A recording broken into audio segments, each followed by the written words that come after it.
एखाद्या दुकानातून औषध आणतो त्यावेळेस आपल्याला सगळ्यात महत्वाचं म्हणजे त्या औषधामध्ये टेक्निकल घटक किती टक्के आहे, 80%, 20%, 30%, 60% हे पाहणं गरजेचं असतं.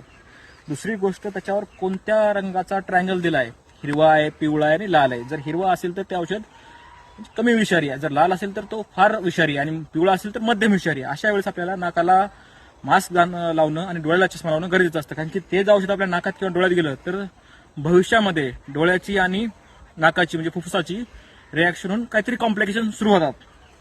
त्याच्यानंतर काय असतं की त्या बॉटलीमध्ये कोणताही डब्बा असेल किंवा हे असेल त्याच्यामध्ये लिहिलेलं असतं की हे एक लिगल डॉक्युमेंट आहे, ह्याचं एक फिनल कोड आहे आणि रिसर्च म्हणून तयार झाले.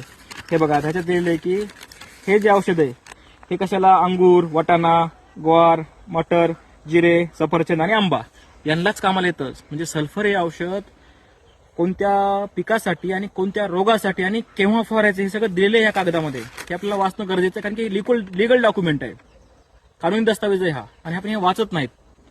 आणि मग आपण काय करतो की मार सल्फर कशावर आहे, तसं करणं चुकीचं आहे. त्याच्यामुळे ना त्याचा रिझल्ट येईल, निसर्गाची हानी होईल आणि आपल्या खिशाची सुद्धा हानी होईल.